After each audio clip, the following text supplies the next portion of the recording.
నమస్కారం. వారధి వారాహి వార్తలు విశ్లేషణ కార్యక్రమానికి స్వాగతం. వారధి వారాహి వార్తలు విశ్లేషణలో కేవలం విశాఖ జిల్లాకు సంబంధించిన వార్తలు విశ్లేషణ మాత్రమే ఉంటుంది. ప్రేక్షకులు ఇది గమనించాల్సిందిగా విజ్ఞప్తి చేస్తున్నాం. విశాఖ నగరంలో జరుగుతున్నటువంటి వార్తలు విశ్లేషణ మాత్రమే అందించడం జరుగుతుంది. ముందుగా ఆంధ్రజ్యోతి దినపత్రికలో వార్తలు విశ్లేషణలు ఏమిటి అన్నది చూద్దాం. కొండవాలు ప్రాంతాల్లో 12,750 కుటుంబాలు రక్షణకు ప్రత్యేక కార్యాచరణ. మేఘాద్రి గేట్లు మరమ్మతులు 2 కోట్లతో ప్రతిపాదన. కలెక్టర్ హరిహేంద్ర ప్రసాద్ నిన్న వెల్లడించారు.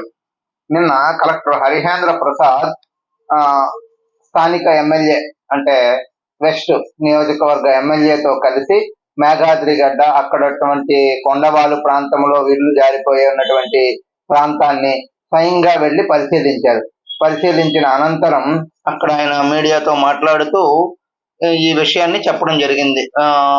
రక్షణకు ప్రత్యేక కార్యాచరణ రూపొందిస్తాం, ఎవరు ఇబ్బంది పడాల్సిన అవసరం లేదు. అయితే మేఘాద్రి గడ్డ కూడా ఫ్లో బాగానే ఉంది, 61 ఉండాల్సింది 57.2 ఎంతో ఉంది, కాబట్టి ఇబ్బంది పడాల్సిన అవసరం లేదు అన్నది ఒక ధైర్యాన్ని విశాఖ నగర ప్రజలకు కలెక్టర్ ఎమ్మెల్యే కలిపి ఇవ్వడంతో కొంత ఉపశమనం కలిగిందనే చెప్పాలి. జలాశయాలు కళకళ. నగరానికి తాగునీటి సరఫరా చేసే రిజర్వాయర్లన్నీ కళకళలాడుతున్నాయి. పశ్చిమ బంగాళాఖాతంలో ఉన్న వాయుగుండం ప్రభావంతో 3 రోజుల పాటు ఇటు శ్రీకాకుళం జిల్లా అటు కృష్ణా జిల్లా వరకు విస్తారంగా వర్షాలు కురిశాయి. దీంతో అన్ని రిజర్వాయర్ గడ్డలు గరిష్ట స్థాయికి చేరుకున్నాయి. ఏలేరు, తాటిపూడి రిజర్వాయర్లు నుంచి నీటిని దిగువకు విడుదల చేస్తుండగా మేఘాద్రి గడ్డకు ఇన్ఫ్లో కొనసాగితే మంగళవారం గేట్లు ఎత్తే పరిస్థితి ఉంది అన్నది ఇక్కడ వార్త. మేఘాద్రికి జల కళ. 57.5 అడుగులకు చేరిన నిల్వలు. పూర్తి స్థాయి నీటి మట్టం 61 అడుగులు. మరో 2 అడుగుల మేర నీరు చేరితే దిగువకు విడుదల. ఎంత ఉండాలి, ఎంత నీరు వచ్చింది, అది ఎంత పెరిగితే ఎంత నష్టం, ఎంత లాభం, ఎంత ఇబ్బంది జరగదు, ఎంత ఇబ్బంది ఉంటుంది అన్నది వార్త సారాంశంగా రాశారు. ఇక జీబీఎంసీకి 15 కోట్లు నష్టం. గ్రేటర్ విశాఖ మున్సిపల్ కార్పొరేషన్ కి ఈ వరదల వల్ల 15 కోట్లు నష్టం జరిగినట్టు అంచనా వేశారు. అయితే ఈ నష్టం కూడా ఇంకా పెరిగే అవకాశం ఉన్నట్లు వీళ్ళు చెప్తున్నారు. వాయుగుండం ప్రభావంతో నగరంలో 3 రోజుల పాటు కురిసిన భారీ వర్షాల వల్ల జీబీఎంసీకి 15 కోట్ల వరకు ఆస్తి నష్టం వాటిల్లినట్లు అధికారులు అంచనా వేస్తున్నారు. వర్షాలు దాటికి 21 కిలోమీటర్ల మేర రోడ్లు దెబ్బతిన్నాయని, కొన్ని చోట్ల గుంతలు పడితే మరి కొన్ని చోట్ల రోడ్లు పాడైపోయాయని చేశారు. మొత్తం మీద గ్రేటర్ విశాఖ మున్సిపల్ కార్పొరేషన్ కి ఈ వర్షం వల్ల 15 కోట్ల నష్టం జరిగింది. ఏ రూపాల్లో జరిగింది? ఇటు రోడ్లు, డ్రైనేజీలు, ఈ మొత్తం వ్యవస్థలు జీవీఎంసీ పరిధిలో ఉన్నటువంటి అన్ని నష్టాలు చేకూర్చాయి అన్నది ఈ వార్త సారాంశంగా వీళ్ళు రాశారు. VC race. ఆంధ్ర విశ్వవిద్యాలయం ఉపకులపతి పోస్టుకు నోటిఫికేషన్. ఈ నెల 28వ తేదీలోగా దరఖాస్తు చేసుకునేందుకు అవకాశం. ఆశావాహుల్లో ఉత్సాహం. మంత్రులు, సీనియర్ ఎమ్మెల్యేల సిఫార్సులో రంగంలోకి పలువురు. ఆంధ్ర విశ్వవిద్యాలయం పూర్తి స్థాయి వైస్ ఛాన్సలర్ నియమించేందుకు ఉన్నత విద్యాశాఖ నోటిఫికేషన్ విడుదల చేసింది. రాష్ట్రంలో కూటమి ప్రభుత్వం ఏర్పాటైన తర్వాత ఉన్నత విద్యాశాఖ 17 విశ్వవిద్యాలయాలకు ఇన్ఛార్జ్ వీసీలను నియమించింది. ఏయూ ఇన్ఛార్జ్ వీసీ పోస్టు కోసం పలువురు సీనియర్ ప్రొఫెసర్లు పోటీ పడ్డారు. అయితే ఇంజనీరింగ్ కాలేజీ ప్రిన్సిపల్ గా ఉన్న ప్రొఫెసర్ శశిభూషణ్ ను నియమించింది అన్నది వార్త రాశారు. అంటే కూటమి ప్రభుత్వం ఏర్పడిన తర్వాత 17 యూనివర్సిటీలకు వీసీలను నియమించారు. అయితే ఇప్పుడు అది నోటిఫికేషన్ రావడంతో ఈ ప్రక్రియ అంతా నోటిఫికేషన్ తర్వాత ఎవరెవరు చేసుకోవాలి ఏంటి, ఆ స్థాయిని బట్టి ఆ పోస్ట్ కి అప్లై చేసుకుంటారు. అలాగే విశాఖ ఆంధ్ర యూనివర్సిటీలో కూడా అందరూ అర్హులు ఉన్న వాళ్ళు చేసుకోవచ్చు. ఆంధ్ర విశ్వవిద్యాలయం ఉపకులపతి పోస్టుకు నోటిఫికేషన్ వచ్చింది కాబట్టి పోస్ట్ ఇచ్చారు. అయితే ఈ పోస్ట్ కోసం 28వ తేదీలోపే దరఖాస్తు చేసుకోవాలి.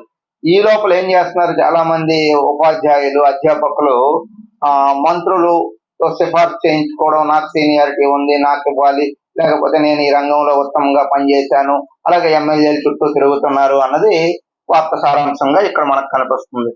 ఏయూ హాస్టళ్ల ప్రక్షాళనపై దృష్టి. ఎప్పటికప్పుడు తనిఖీలు నిర్వహించేందుకు రెక్టారు ప్రొఫెసర్ కిషోర్ బాబు నేతృత్వంలో 10 మందితో ప్రత్యేక బృందం ఏర్పాటు. హాస్టల్లో బయట వ్యక్తులు లేకుండా చేయడం, డ్రగ్స్, గంజా, ఇతర మత్తు పదార్థాలు క్యాంపస్ లోకి రాకుండా చేయడమే లక్ష్యం. క్యాంపస్ లో ఉంటే తప్పనిసరిగా విద్యార్థులు ఐడి కార్డులు ధరించాల్సిందే. ఏయూ హాస్టల్లో ఒక ప్రక్షాళన చేస్తూ ఒక కమిటీని కూడా వేశారు. 10 మందితో ఒక కమిటీని వేశారు. అధ్యాపకులు బృందంతో కూడినటువంటి కమిటీని వేసి హాస్టల్ విద్యార్థులు బయటకు వెళ్ళేటప్పుడు, వచ్చేటప్పుడు ఐడి కార్డులు తప్పనిసరిగా ఉండాలి. కాలేజీ ప్రెమిసెస్ లో కంపల్సరీ ఐడి కార్డులు వేసుకోవాలి. దీంతో నియంత్రణ చేయగలం డ్రగ్స్ కానీ మరొక విచ్చలవిడితనాన్ని కానీ నియంత్రణ చేయొచ్చు అన్నది యూనివర్సిటీ వాళ్ళు ఒక ఆలోచన విధానంతో ఉన్నట్టున్నారు. ఇసుక పక్కదారి లారీ యజమానులతో అగనంపూడి డిపో గనులు రెవెన్యూ శాఖ అధికారులు కుమ్మక్కు అంటూ ఒక వార్తను రాశారు. అంటే ఇసుక పక్కదారి పట్టడంలో రెవెన్యూ గనుల అధికారులతో కుమ్మక్కు అయిపోయారు లారీ యజమానులు అన్నది ఈ వార్త సారాంశంగా రాశారు. దీనిపైన ఇక జిల్లా కలెక్టర్ వీళ్ళు చూసిన తర్వాత ఇది స్పందించే అవకాశం ఉంటుంది. అప్పుడు దీనిపైన ఎలాంటి చర్యలు తీసుకున్నారు రేపటి దినపత్రికలో మనకు వచ్చే అవకాశం ఉంటుంది. నిమజ్జనోత్సవం సందడిగా మారిన బీచ్ లో ప్రత్యేక ఏర్పాట్లు చేసిన జీవీఎంసీ వినాయక నిమజ్జనోత్సవం 1వ రోజు కొంతమంది చేస్తారు, 3వ రోజు, 5వ రోజు అలాగా బేసి సంఖ్యలో ఉన్న రోజుల్లో నిమజ్జనోత్సవం చేస్తారు. అందుకే ఈ సందర్భంగా విశాఖ నగరపాలక సంస్థ ఒక ఏర్పాట్లు చేసింది. బీచ్ లో ఎటువంటి ఇబ్బందులు జరగకుండా నిమజ్జనోత్సవం చక్కగా జరగాలి అన్నది ఏర్పాట్లు చేసినట్లు ఇక్కడ ఈ వార్త సారాంశంగా ఉంది. ఇక కేజీహెచ్ సూపరింటెండెంట్ పోస్టుకు పోటీ, 2 ఉత్తరాంధ్రకు చెందిన సీనియర్ మంత్రి సిఫార్సు లేఖలు. అందులో ఒకరు గతంలో వైసీపీ ముఖ్య నాయకులతో సన్నిహితంగా మెలిగారన్న విమర్శలు. పోటీలో మరో 3 నగరానికి చెందిన 2 ఎమ్మెల్యేల ద్వారా ఇన్ఛార్జ్ సూపరింటెండెంట్ డాక్టర్ శివానంద ప్రయత్నం. ఇప్పుడు ఏమైందంటే ఎక్కడికి ఏ పోస్ట్ చూసినా ఎమ్మెల్యే లెటర్ కంపల్సరీ అయిపోయింది. అంటే ఆ నియోజకవర్గ ఎమ్మెల్యే రికమెండ్ చేస్తే ఇబ్బంది ఉండదు అన్నది ఒక నామ్స్ ఉన్నట్టు ఉంది. బహుశా అది పూర్తిగా మనకి ఇంకా తెలియదు. అందుకనే కేజీహెచ్ సూపరింటెండెంట్ పోస్ట్ కూడా పోటీ తీవ్రంగా ఏర్పడింది. ఈ పోటీల్లో ఒక్కొక్కరు ఒక్కొక్క దగ్గర నుంచి, అంటే ఒక ఎమ్మెల్యే దగ్గర నుంచి, ఒక మంత్రి దగ్గర నుంచి ఇలా సిఫార్సు లేఖలు పెట్టుకుని వెళుతున్నారు. ఆ లేఖలని వాళ్ళు జిఐడి డిపార్ట్మెంట్ పరిశీలించి, లేకపోతే ఆరోగ్య శాఖ డిపార్ట్మెంట్ పరిశీలించి అర్హత ఉంటే ఇస్తారు అన్నది ఒక సారాంశం. సాక్షి దినపత్రికలో వార్తలు ఏమొచ్చాయి, దాన్ని ఎలా విశ్లేషించుకోవాలి అన్నది మనం ఒకసారి చూద్దాం. అమ్మయ్య, తగ్గుముఖం పట్టిన వానలు. ఇప్పుడు ఆ వర్షం తగ్గుముఖం పట్టడంతో ఏమీ ఇబ్బంది లేదు, ఇక తుఫాను గండం తప్పింది విశాఖ నగరానికి అన్నది ఒక భరోసా వచ్చింది జనాల్లో నిన్న వర్షం పడకపోవడంతో. అందుకని చెప్పేసి అమ్మయ్య, తగ్గుముఖం పట్టిన వానలు తగ్గుముఖం పడడంతో ఇబ్బంది లేదు. అయితే 8వ తేదీ ఉదయం నుంచి 8:30 నుంచి 9వ తేదీ ఉదయం 8:30 వరకు వర్షపాతం ఎంత మిల్లీమీటర్లో వర్షపాతం నమోదైందన్నది కూడా వీళ్ళు చాలా చక్కగా రాశారు.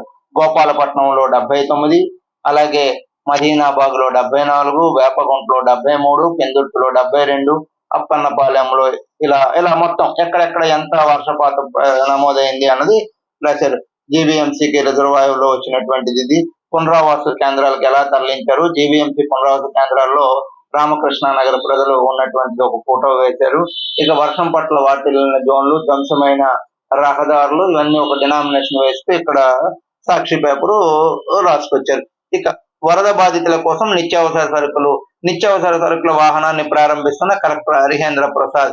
విజయవాడ వరద బాధితులకు విశాఖ నుంచి 10.5 మెట్రిక్ టన్నుల ఆహార పదార్థాలు విజయవాడ తరలిస్తే దానికి జెండా ఊపి కలెక్టర్ చేసినట్టు ఒక వార్త రాశారు. ఇక క్షతగాత్రులకు సిపి పరామర్శ. క్షతగాత్రులు అంటే నిన్న కైలాసగిరి నుంచి వస్తున్నటువంటి ఒక private travels bus brake fail అవడంతో కొంత అదుపు తప్పింది. అయితే డ్రైవర్ చాకచక్యంతో వ్యవహరించి అక్కడ ఒక గోడను గుద్దడంతో బండి స్లో అయి ఆగింది. వెంటనే హుటాహుటిన విషయం తెలుసుకున్న పోలీసులు కేజీహెచ్ కు తరలించారు. కేజీహెచ్ కు తరలిస్తే కేజీహెచ్ కు వెళ్ళినటువంటి క్షతగాత్రులను నగర పోలీస్ కమిషనర్ శంఖభక్తుల బాక్చే పరామర్శించి వాళ్ళకి వైద్య సదుపాయాలపై ఆరా తీసినట్లు ఇక్కడ ఫోటో ఐటము. మొత్తం ఒక 17 మంది గాయాలయ్యాయి అన్నది రాశారు ఇక్కడ వీళ్ళు. ఛిద్రమైన రహదారులు, డ్రైనేజీలు. విశాఖ నగరంలో ఈ 3-4 రోజులు బట్టి కురుస్తున్న వర్షంకి రోడ్లన్నీ ఎలా తయారయ్యాయి, స్కూటర్ మీద వెళ్ళేవాడు ఎంత ఇబ్బంది పడుతున్నారు, బస్సుల్లో వచ్చేటప్పుడు రోడ్లు ఎలా ఉన్నాయి, ఆటోలు వెళ్తున్నటువంటి చిత్రాన్ని ఒకటి వేసి వీళ్ళు ఇక్కడ ఒక వార్తను రాశారు. రిజర్వాయర్లో పెరుగుతున్న వరద నీరు, మేఘాద్రి గడ్డకు ఎంత వాటర్ ఇన్ఫ్లో పెరిగిందా అన్నది ఒక ఫోటో ఐటమ్ పెట్టు రాశారు. Steel plant CMD out. ఈయన వచ్చిన తర్వాత కొంత ఆది నుంచి వివాదాల బట్ అంటూ సిఎండి హక్కులతో బట్టి వచ్చిన తర్వాత స్టీల్ ప్లాంట్ల వివాదాలు ఎక్కువ ఉన్నాయి. ఈ విషయాన్ని కేంద్ర ప్రభుత్వం దృష్టికి వెళ్ళడంతో కేంద్ర ప్రభుత్వం ఇతనిపై చర్యలు తీసుకున్నట్లు మనం ఇక్కడ స్టీల్ ప్లాంట్ సిఎండి అవుట్ అన్న వార్తాంశం. ఫిర్యాదులు సత్కరమే పరిష్కరించాలి, ఈ ఫిర్యాదులను వెంటనే చేయాలి అన్నది ఇక ఈయన రాసుకున్నారు. ఇసుక నిల్వలు నిల్లు. విశాఖలో డిపోల్లో నిండుకున్న ఇసుక, బీచ్ల నుంచి ఇసుక తరలింపులో నిర్లక్ష్యం, డిపోల ఏర్పాటులో ప్రభుత్వం వైఫల్యం. వర్షాల నేపథ్యంలో శ్రీకాకుళం నుంచి ఇసుక తరలింపు కష్టమే. ఖాళీగా దర్శనమిస్తున్న అగనంపూడి ఇసుక డిపో. ప్రస్తుతానికి విశాఖ జిల్లాలో ఇల్లు కట్టుకోవాలంటే ఇసుక చాలా ఇబ్బందిగా ఉంది. ఇసుక నిల్వలు నిల్లైపోయి ఇప్పుడు ఏంటి దీని పరిస్థితి అన్నది వార్తా సారాంశంగా ఇక్కడ వీళ్ళు రాసుకొచ్చారు. రూల్స్ బ్రేక్, వీరికి 1000 ఫైన్. హెల్మెట్ లేకుండా ప్రయాణించిన కలెక్టర్ హరిహేంద్ర ప్రసాద్, ఎమ్మెల్యే గణబాబు. అంటే నిన్న ఈ వర్షాల కారణంగా కలెక్టరు వేగం ఆ ప్రాంతానికి వెళ్ళాలి, అక్కడ ఎటువంటి ప్రమాదం జరగకుండా అధికారులకు చర్యలు చేపట్టాలి, అధికారులకు ఆదేశాలు జారీ చేసి అక్కడ పటిష్టమైనటువంటి భద్రత ఏర్పాటు చేయాలన్న ఒక దృఢ సంకల్పంతో కలెక్టర్ నిన్న వెళ్ళుంటారు. అది వాళ్ళ బాధ్యత, జిల్లా కలెక్టర్ గా అతని బాధ్యత అది. అయితే ఎమ్మెల్యే ప్రాంతం అంటే వెస్ట్ నియోజకవర్గంలో జరిగింది కాబట్టి వెస్ట్ నియోజకవర్గానికి చేరుకున్న తర్వాత అక్కడ ఎమ్మెల్యేతో కలిసి ఆ ప్రాంతాన్ని పరిశీలించారు. కొండవాళ్ళ ప్రాంతాలని, మేఘాద్రిగడ్డ. కొండవాళ్ళ ప్రాంతం నుంచి మేఘాద్రిగడ్డకు వెళుతున్న సమయంలో అక్కడ మరి వాహనాలు వెళ్ళవో లేకపోతే రోడ్లు బాగలేవు ఏదో తెలియదు. మొత్తానికి హుటాహుటిన చేరుకోవాలన్న ఒక తాపత్రయంతో కలెక్టరు అక్కడికి ఎమ్మెల్యేతో కలిసి వెళ్లారు. కలెక్టర్ ఒక బైక్ మీద, ఎమ్మెల్యే ఒక బైక్ మీద అక్కడ ఉన్నటువంటి స్థానికులు తీసుకుని వెళ్లారు. ఈ సందర్భంలో ఈ హుటాహుటి ఈ గాబరలో కలెక్టరు, ఎమ్మెల్యే హెల్మెట్ పెట్టుకోకుండా వెళ్లిపోయారు. దీన్ని ఒక ఫోటో తీసి సాక్షి దినపత్రిక కలెక్టరు, ఎమ్మెల్యేలే, ప్రజాప్రతినిధులు, అధికారులే హెల్మెట్ పెట్టుకోకపోతే ఎలా అన్నది రాశారు. కొన్ని సందర్భాల్లో ఇలాంటివి జరుగుతుంటాయి. ఇది ఒక్కసారి మనం అర్థం చేసుకోవాల్సిన అవసరం కూడా ఉంటుంది. ఈనాడు దినపత్రికలో వార్తలు ఏమొచ్చాయన్న విషయాన్ని మనం ఒకసారి చూద్దాం. కొండ కోత.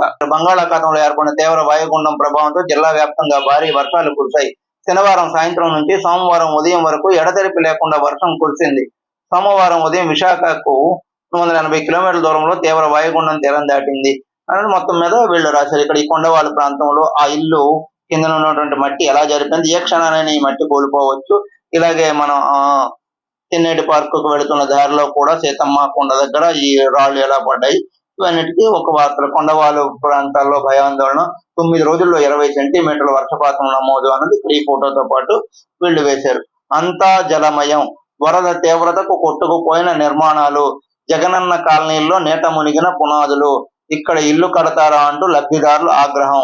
నీరు చేరి అధ్వానంగా తయారైంది. తంగుడు బిల్లిలో కొట్టుకుపోయిన కాలువలు ఇక్కడ ఒకటి వేశారు. పైడివాడ అగ్రహారం కాలనీలో నిలిచిన నీరు. మొత్తం మీద ఆనందపురం, గాజువాక, పెదగంట్యాడ, పద్మనాభం, పరవాడ, పెందుర్తి, అనకాపల్లి, సభవరంలో లేఅవుట్లు ఇవన్నీ వేశారు జగనన్నవి. అక్కడ ఏమి ఇబ్బంది జరిగిందా అన్నది రాశారు. మొత్తం లేఅవుట్లు 72, అధ్వానంగా మారినవి 50, నిర్మాణానికి గుర్తించిన ఇల్లు 97,390, పునాది దశలో ఉన్నవి 50,000, దెబ్బతిన్న పునాదాలు వేలల్లోనే అన్నది ఇక్కడ ఒక వార్తగా వీళ్ళు రాసుకొచ్చారు. స్కంద గణపతిగా సంపత్ వినాయకుడు, రోజుకు అవతారంలో గణేశుడు దర్శనమిస్తారు. నిన్న సంపత్ వినాయకుడు స్కంద గణపతిగా ఇచ్చారు అన్నది. ఉక్కు ప్రైవేటీకరణ వ్యతిరేకంగా నేడు ర్యాలీ అన్నది ఒకటి ఇచ్చారు. భావనపాడు గోపాల తీరంలో విశాఖ బోట్లు అని ఇచ్చారు. ఇక పూర్తి స్థాయి అధికారుల నియామకం ఎప్పుడు, కేజీహెచ్ లో ఇన్ఛార్జి పాలన ఒకే మగ్గు అన్నది రాశారు. కేజీహెచ్ లో పూర్తి స్థాయి సూపరింటెండెంట్ ఎప్పుడు వస్తారు అన్నది ఆంధ్రప్రభ దినపత్రికలో వార్తలు ఏమున్నాయి, దానిపైన ఏం విశ్లేషణ చేయాలన్నది చూద్దాం. ప్రజలకు ధైర్యం చెప్పిన సీఎం చంద్రబాబు, ఇటువంటి నాయకుడు లేరని చూడలేమన్న హోంమంత్రి. నిన్న హోంమంత్రి అనకాపల్లి జిల్లా పాయికరావుపేట ఆ ప్రాంతంలో పర్యటించి అక్కడ జిల్లా కలెక్టర్, అనకాపల్లి జిల్లా కలెక్టర్ తో కలిసి ప్రయాణించి తుఫానులో పెద్ద ఎత్తున నష్టపోయిన వాళ్ళకి ఎలా ఉంది ఏంటి అన్నది అవన్నీ చూస్తే ఈ సందర్భంగా ఆవిడ కొన్ని వ్యాఖ్యలు చేశారు. ప్రజలకు ధైర్యం సీఎం చంద్రబాబు నాయుడు ఉండడం వల్ల ముఖ్యమంత్రిగా అన్నది ఇక్కడ ఈ వారు చెప్పిన వార్తను వేశారు.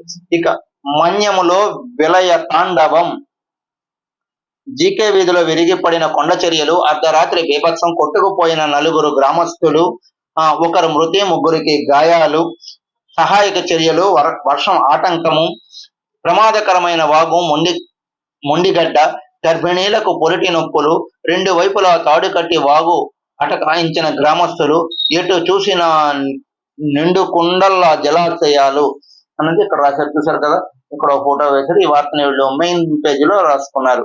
గ్రేటర్ లో వింత నాటకం. నోట్ ఆర్డర్ తో ఇన్ఛార్జి చీఫ్ సిటీ ప్లానర్, నిబంధనలకు విరుద్ధంగా సిసిపి ఛాంబర్ లో విధులు, మెప్పు కోసం సన్మానాలు, సత్కారాలు చేస్తున్న సిబ్బంది. 15 లోగా కొత్త సిసిపి నియామకం. కమిషనర్ రాగానే క్లారిటీ. సురేష్ కుమార్ వైపే శాసనసభ్యులు మొగ్గు. నోట్ ఆర్డర్ తోనే ఈయన ఉన్నారు. ఇంకా కమిషనర్ లేకపోవడంతో వచ్చిన తర్వాత 15 లోగా కొత్త చీఫ్ సిటీ ప్లానర్ ను వేస్తారు అన్నది ఈ వార్త సారాంశంగా వీళ్ళు రాశారు. ఇక అమాత్య ఆదుకోయండి విశాఖ స్టీల్ ప్లాంట్ కోసం రాశారు. కైలాసగిరి కొండపై బస్సు ప్రమాదం. అదుపు తప్పిన టూరిస్టు బస్సు, బెంగాల్ ప్రయాణికులు తప్పిన ముప్పు. బస్సులో 40 మంది టూరిస్టులు, గాయాల పాలైన 18 హుటాహుటిన కేజీహెచ్కి తరలింపు. బాధితులను పరామర్శించిన పోలీస్ కమిషనర్ శంఖభక్త బాస్తి. వివిధ దినపత్రికల్లో వచ్చిన వార్తలు, విశ్లేషణలు. రేపు ఇదే కార్యక్రమంలో కలుద్దాం. అంతవరకు సెలవు. నమస్కారం. మీ శివప్రసాద్.